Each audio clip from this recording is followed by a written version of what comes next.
Terima kasih Pak Wilasang. Puji Tuhan, kita akan mendengarkan firman Tuhan. Sebelumnya persiapan untuk para rektor, Ibu Nerliana dan Ibu Sarma, pembacaan dari kitab Amsal 4 ayat 1 sampai 27. Nanti Ibu Sarma, dan Matius 19 ayat 1 sampai 30 nanti Ibu Nerliana. Sebelum kita mendengar firman Tuhan, Ibu Santi berdoa untuk firman Tuhan. Ya. Baik, mari kita bersatu dalam doa. Bapa di surga, terima kasih Tuhan untuk puji-pujian yang sungguh Tuhan menyentuh jiwa kami, dan saatnya kami mempersiapkan hati kami Tuhan untuk belajar firman-Mu. Kiranya yang kami baca dan dengarkan pagi ini dari Amsal dan Matius Tuhan bisa merubah hati kami, pikiran kami semakin hari semakin baru Tuhan.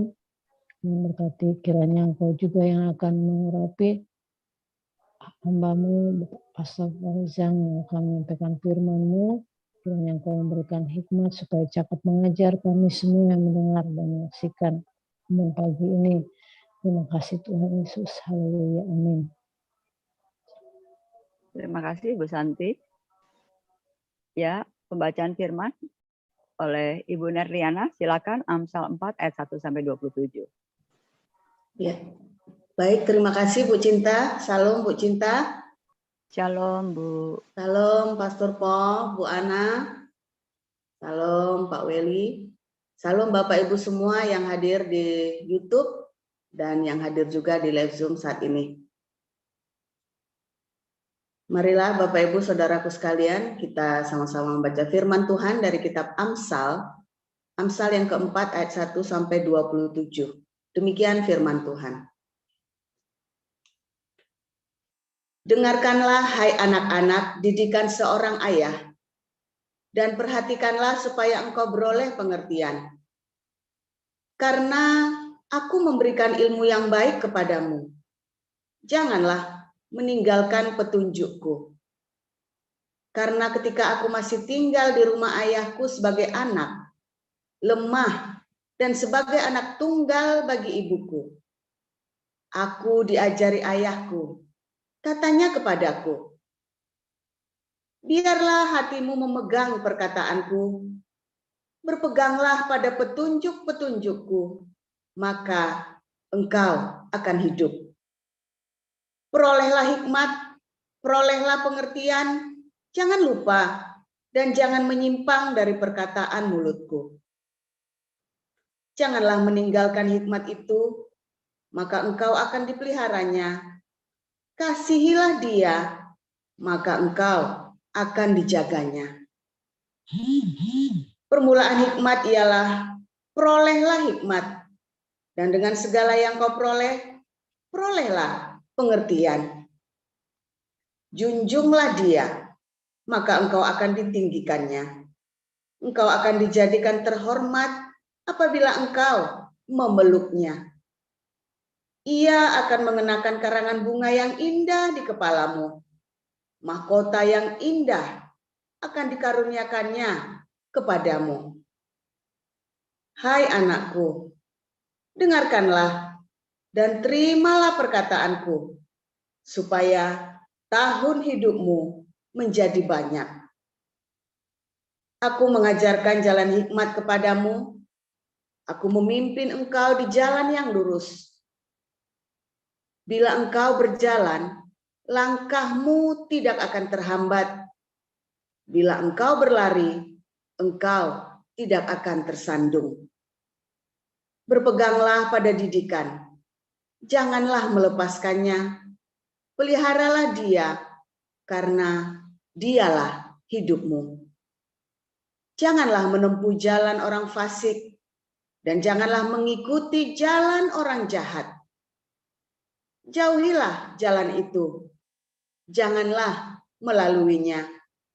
Menyimpanglah daripadanya, dan jalanlah terus. karena mereka tidak dapat tidur bila tidak berbuat jahat. Kantuk mereka lenyap bila mereka tidak membuat orang tersandung. Karena mereka makan roti kefasikan dan minum anggur kelaliman. Tetapi jalan orang benar itu seperti cahaya fajar yang kian bertambah terang sampai rembang tengah hari. Jalan orang fasik itu seperti kegelapan. Mereka tidak tahu apa yang menyebabkan mereka tersandung. Hai anakku, perhatikanlah perkataanku. Arahkanlah telingamu kepada ucapanku. Janganlah semuanya itu menjauh dari matamu. Simpanlah itu di lubuk hatimu. Karena itulah yang menjadi kehidupan bagi mereka yang mendapatkannya dan kesembuhan bagi seluruh tubuh mereka. Jagalah hatimu dengan segala kewaspadaan, karena dari situlah terpancar kehidupan. Buanglah mulut serong daripadamu, dan jauhkanlah bibir yang dolak-dalik daripadamu. Biarlah matamu memandang terus ke depan, dan tatapan matamu tetap ke muka. Tempuhlah jalan yang rata, dan hendaklah tetap segala jalanmu. Janganlah menyimpang ke kanan atau ke kiri. Jauhkanlah kakimu dari kejahatan. Demikian pembacaan firman. Silakan Ibu Sarma dibuka. Ya, Matius 19 ayat 1 sampai 30 ya. Shalom Ibu Cinta. Shalom Bu Sarma. Baik, kita akan membacakan firman Tuhan dari Matius 19 ayat 1 sampai 30. Beginilah firman Tuhan. Setelah Yesus selesai dengan pengajarannya itu, berangkatlah ia dari Galilea dan tiba di daerah Yudea yang di seberang sungai Yordan.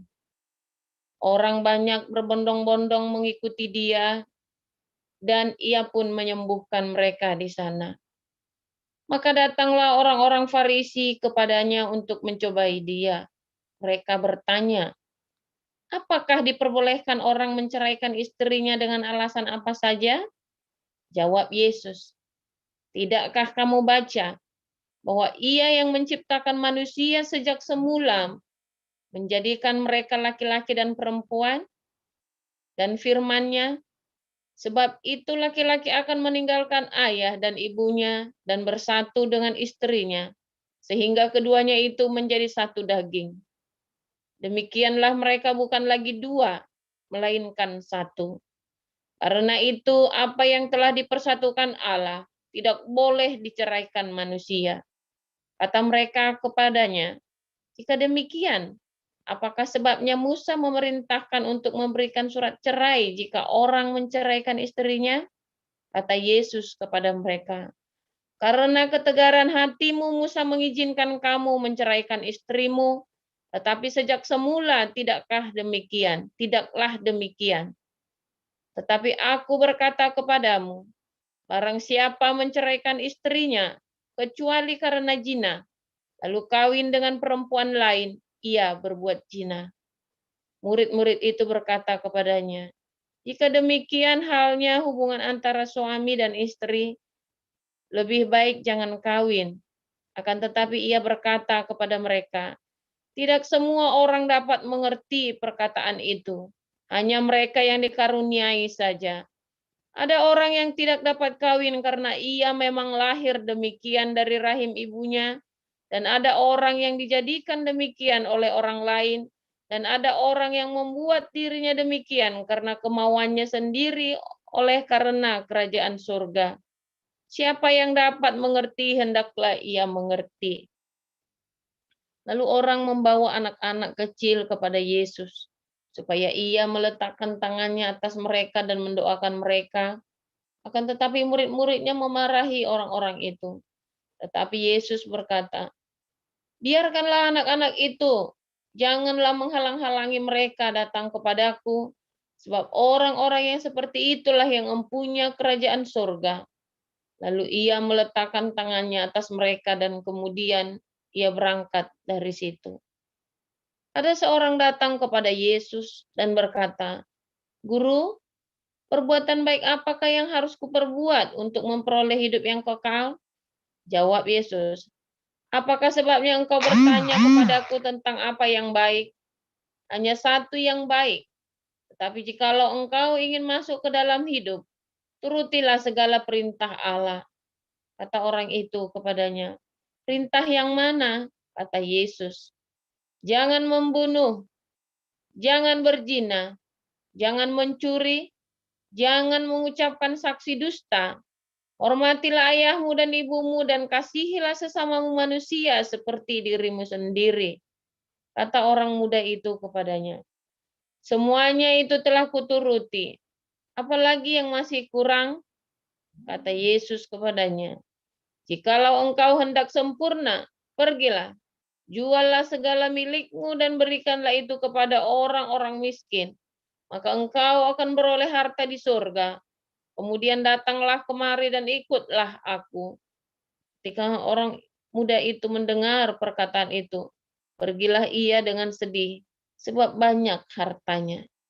Yesus berkata kepada murid-muridnya, "Aku berkata kepadamu, sesungguhnya sukar sekali bagi seorang kaya untuk masuk ke dalam kerajaan surga.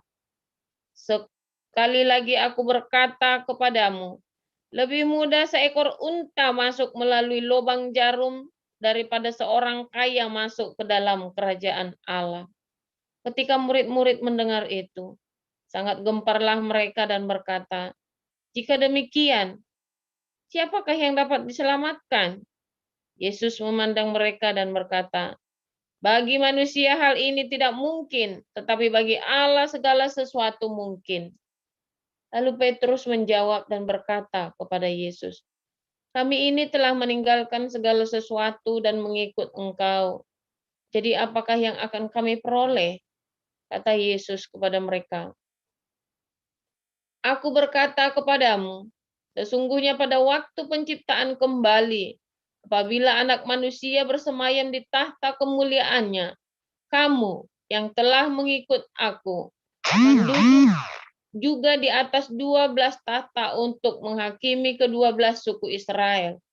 Dan setiap orang yang karena namaku meninggalkan rumahnya, saudaranya laki-laki atau saudaranya perempuan, bapak atau ibunya, anak-anak atau ladangnya, akan menerima kembali 100 kali lipat dan akan memperoleh hidup yang kekal.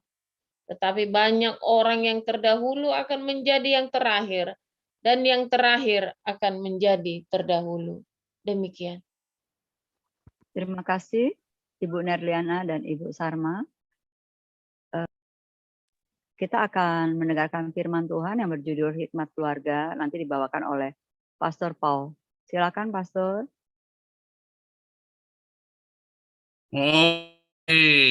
Sebentar. Karena sementara kita belum bisa pakai atas lagi karena internetnya lemot ya.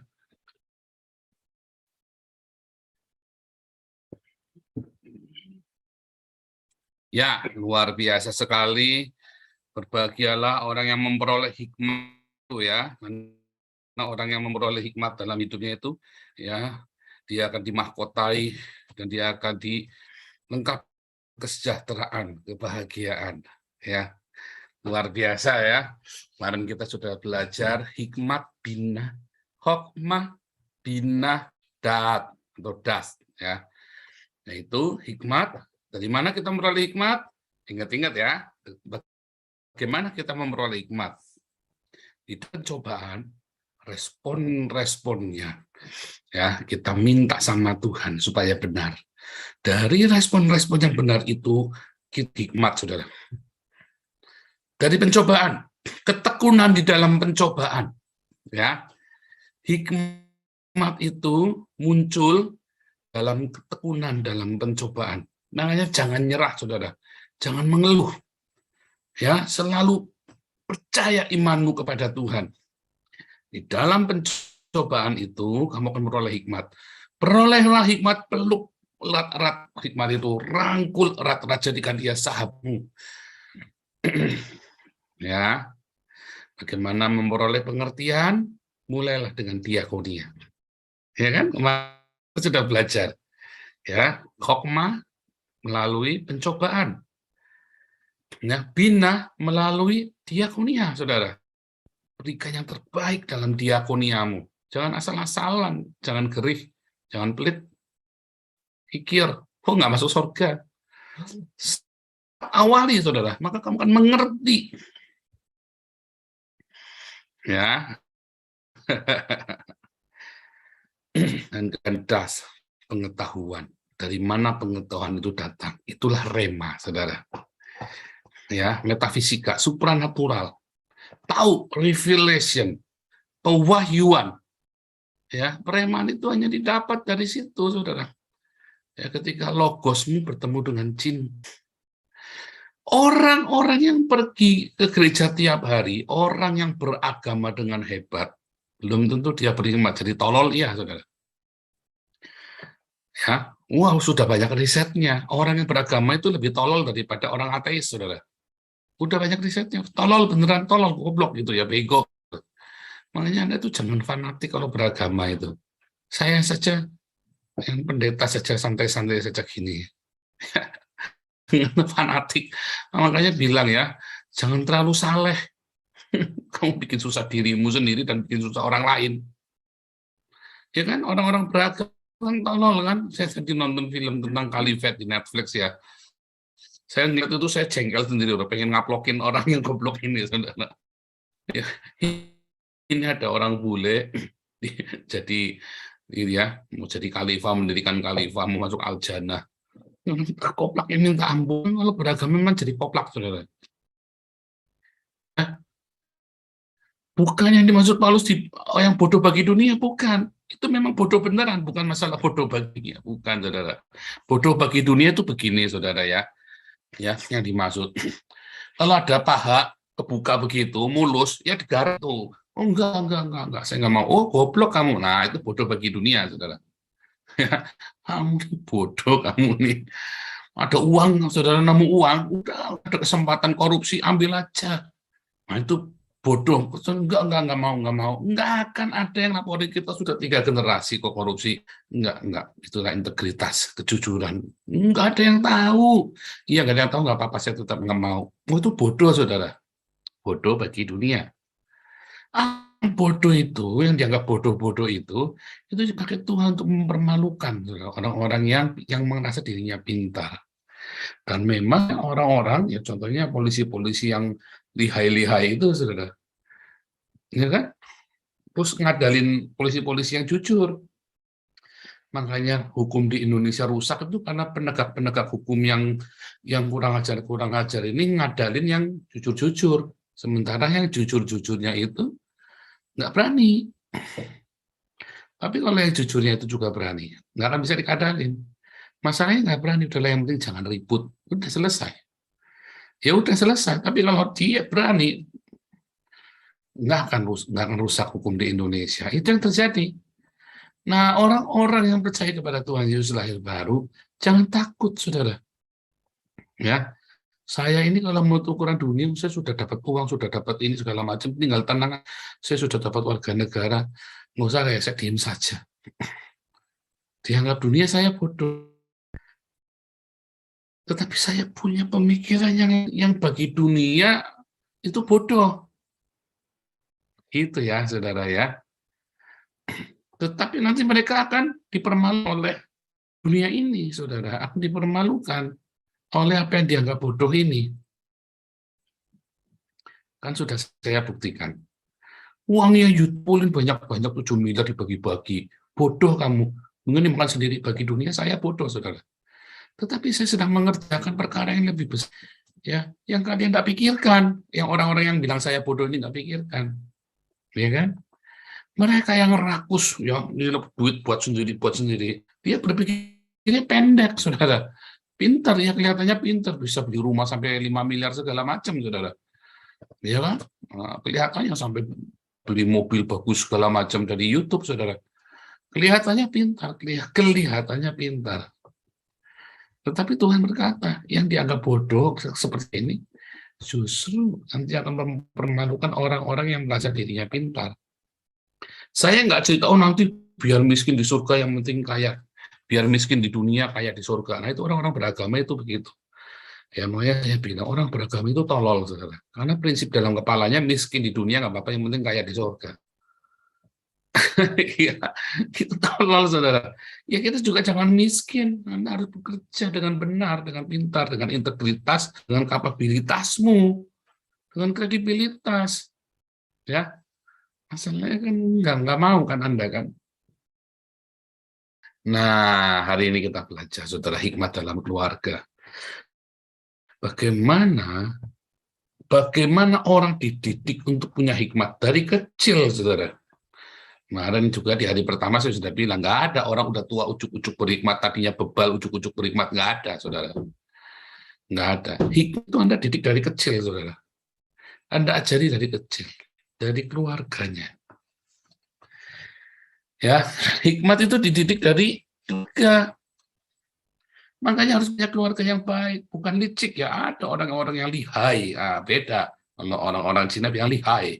Lihai itu ya ada namanya lihai, orang Cina itu bilang lihai, ada namanya cungming. Cungming itu cungming, pintar, smart, IQ-nya bagus. Lihai itu licik, saudara. Ya. Tapi ada lagi namanya mingci. Nah, anak saya itu namanya mingci, bijaksana, saudara. Hikmat itu membuat Anda bijaksana. Orang yang bijaksana, orang yang berhikmat itu saudara. Bukan pinter IQ-nya Anda. Keberhasilan bukan karena Anda pinter IQ-nya. Bukan karena Anda lihai, saudara.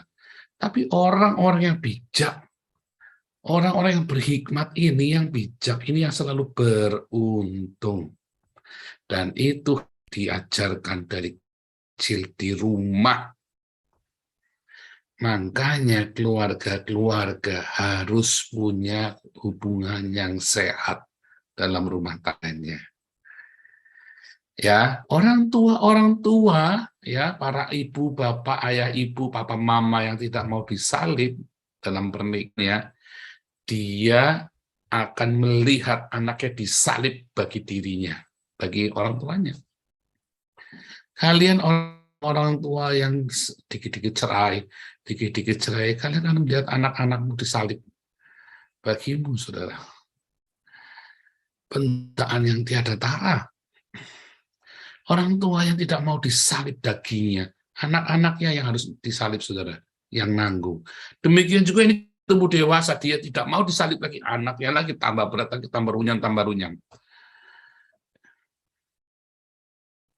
Hikmat itu diambil dari rumah, dari teladan orang tuanya yang mau disalib, yang mau mengampuni, ya, yang mau saling memaafkan, yang mau saling menerima kekurangannya, yang mau saling menghormati dan mengasihi. Aduh, udah sebel Pak, bau Pak. Nah, asal usulnya sudah salah. Perbaiki, riset. Seperti perkawinan anak, ya. Yesus membuat anggur yang maha enak itu dari mana? Dari air kobokan. Artinya apa? Dengan kerendahan hati. Jadi mulai dari bawah, yang sudah enggak, yang sudah dianggap kobokan kaki pun, kalau Anda serahkan kepada Tuhan Yesus, itu akan menjadi indah. Sekalipun sudah tidak ada rasa, padahal istrimu cantik, suamimu ganteng, tapi pegang saja ya, udah telanjang molek-molek aja, udah nggak kepengen, terangsang. Iya kan? Jangankan terangsang, saudara, begitu nyium baunya aja, udah pengen makin, saudara. Sebel aja baunya singit, setan, kuntilanak sama genderuwo. Bahkan sama Tuhan. Ya salib dagingmu, saudara. Dagingmu salibkan sedangkan Tuhan. Tuhan, aku udah nggak Tuhan. Tuhan Yesus tolong. Itu, saudara. ya, dan Tuhan Yesus akan tolong beneran sampai Anda melewati semua itu, dan Anda akan melihat di balik semua itu anggur yang maha enak. Kenikmatan yang maha enak, saudara. Makanya orientasi dalam menikahmu itu jangan cuman bikin enak, mau ngesek doang. Orientasi dalam pernikahan itu adalah untuk apa, saudara? Menghasilkan keturunan ilahi. Ya, seksmu itu harus kudus. Fase seksmu itu jangan yang kacau, yang najis. Makanya itu kelas apostolik ya. Pernikahan itu harus benar, saudara. Kedua suami istri harus mau disalibkan, harus mau menderita. Sekalipun Anda mau cerai, udah tidak karu-karuan, oke, bertahan demi anakmu, saudara. Ya, mami saya bertahan demi anak-anaknya. Sekalipun papi saya begitu, karena mendapat pendidikan yang salah, saudara. Anda jangan berpikir orang menikah itu cuma tinggal mancal, genjot, olah-olah bebek, terus keluar anak, sudah selesai. Ya, didik anakmu, saya dibawa kepada Yesus, jangan dibawa kepada gereja. Anak-anak itu bukan dibawa kepada gereja, nanti malah di pedofil sama pendetanya, sama romonya. Anak itu dikenalkan Tuhan, kamu yang didik. Itu kayak agama-nya Bu Cinta itu, masuk pesantren. Itu tangganya saya dulu yang di Cinere itu, saudara. Ya kan, anak-anaknya pada masuk pesantren, pada diperkosain sama ustadznya. Orang tuanya berharap supaya anak yang soleha. Ya, nggak taunya. Aduh, diolah bebe sama ustadznya, saudara. Jangan percayakan, ya, sama yang di gereja juga sama. Jangan percayakan kepada guru sekolah minggu, kepada pendeta. Anak-anak itu serahkan kepada Tuhan Yesus. Anda yang menyerahkannya kepada Tuhan Yesus di rumah. Para pendeta justru akan menghalang-halangi. Oh, jangan bawa ke sini saja, biar sekolah minggu. Kolekte lagi, diajarin kolekte, doktrin perpuluhan. Sampai begitu dia kalau nggak perpuluhan merasa berdosa aja pokoknya. Oh kan begitu, di gereja kan didoktrinnya kan biar bayar perpuluhan sama kolektor. Diajari di rumah tentang Tuhan. Saya yang ngajari anak saya tentang Tuhan, bukan diajari beragama. Orang beragama itu tolol ya, saudara ya. Percaya saya, jangan ajari anakmu agama, saudara. Ajari anakmu punya hubungan yang benar Tuhan. Punya cinta. Dimulai dari diakonia. Nak, sini nak. Lihat ya, ini ada papa punya uang. Mau kasih sana berapa, nak? Kamu mau beli apa? Ini, tapi itu enggak punya anak, nggak punya makan. Kalau kamu beli robot-robotan ini ada 200.000, nak. Tapi 200.000 itu bisa buat dia makan selama 1 minggu. Diajarin. Itu Anda mengenal anak itu kepada Tuhan. Mengapa? Karena ketika Anda sedang melakukannya untuk orang-orang miskin ini, Anda sedang melakukannya untuk Tuhan. Bukan diajarin agama. Lihat, Papa punya 200.000 nih, nak. Mau buat beli robot-robotan apa buat kasih anak orang itu? Ya, tapi mau beli mainan, Pak, yang ini. Ya, kalau kamu beli mainan, dia nggak bisa makan 1 minggu. Diajarin, saudara. Diajari dengan pilihan-pilihan. Lalu anak dikasih contoh. Kasih reward kalau dia memilih dengan benar. Ya, kasih reward. Aja memberi. Tuhan berikan kamu lebih melimpah. Karena Tuhan senang. Kalau kasih reward, kalau pilihan-pilihannya benar, saudara. Ya, jadi anak-anakmu itu untuk berdiakonia, untuk memberi Tuhan. Bukan kenal agama. Salah. Hikmat itu tidak diperoleh dari Anda beragama, malah jadi tolol. Anda baca kitab suci, jadi tawat. Ya. Tetapi pembacaan kitab suci yang benar, ya, yaitu harus terkait dengan sini, nak. Itu ada orang miskin, udah nggak makan seminggu. Ya, habis baca firman Tuhan, tiap hari mereka baca. Ya, Anda sering rajin-rajin ajak mereka. Nah, Saya sering waktu kecil ya, itu lihat itu nggak sekolah, kasihannya Pak. Suatu ketika dia punya barang bagus, ini buat anak itu aja ya Pak ya. Ya boleh. Bukan royal, ya dia punya buku yang nggak dipakai, punya pakaian yang bagus, punya makanan yang enak, dibagi ya En ya, boleh ya En? Boleh Pak. Dari kecil diajarin anak-anak ini untuk mempunyai cinta yang melimpah, untuk berbagi dengan sesama. Sebab dunia ini lebih dari cukup kalau kita mau berbagi dengan saudara. Kalau semua orang mau berbagi, dunia itu lebih dari cukup. Untuk kita hidup mau orang berapa miliar pun cukup, saudara. Masalahnya orang nggak diajari berbagi. Nah, saudara, makanya kuduskan pernikahanmu. Biar melihat Tuhan di dalam hidup pernikahanmu. Anda nggak perlu ngajarin dia agama. Ya, nggak perlu pelajaran agama itu nggak perlu, saudara. Yang penting akan dia dengan Tuhan Yesus dalam kehidupanmu, biar dia melihat papa mamanya, hubungannya. Oh, papa mama yang tadinya berantem bisa baik, papa mamanya dipulihkan, dia melihat papa mamanya rajin berdiakonia, dia lihat pembantu di rumahnya pun respect, ya. So Anda lihat kalau pengen tahu wataknya Pak Pendeta, tanya aja pembantunya. Wah, itu munafik, Pak. Tanya aja pembantunya sama congosnya, sama supirnya, sama babunya.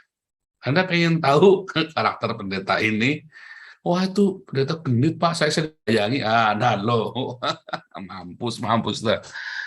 Anda tanya, Anda bagaimana Anda memperlakukan pembantumu di rumah, saudara? Wah, nanti lunjak, Pak. Ya. Bagaimana Anda memperlakukan orang-orang yang bekerja di rumahmu? Ya, bagaimana Anda perlakukan dia sebagai budak? Sebagai apa? Sebagai sahabat, Tuhan Yesus juga ngajarin. Anak-anakmu juga nonton. Pembantumu akan dimenangkan. Saya pernah cerita itu ya. Tante saya itu, semua dia pasti mau jadi Kristen. Bukan kan dikristenkan. Dia pengen jadi Kristen. Ujuk-ujuk datang, aku pengen jadi Kristen. Karena ngelihat majikannya baik sekali, saudara. Nggak pelit, nggak kikir. Tegas. Oh, kalau nggak sopan bilang, saya tidak suka kamu berbuat seperti ini. Oh, ngomong tegas, kalau marah-marah, saudara. Keluar, nggak takut dia. Cuman dia tunjukkan baik-baik. Oh, lagi urusan kerja. Nggak bisa ngelunjak kalau sama tante saya ini, saudara. Pembantu itu nggak bisa ngelunjak. Sangat tegas. Dia tunjukkan cinta, tapi dia tegas sekali, saudara. Tidak boleh curi. Ya, saya bilang ini.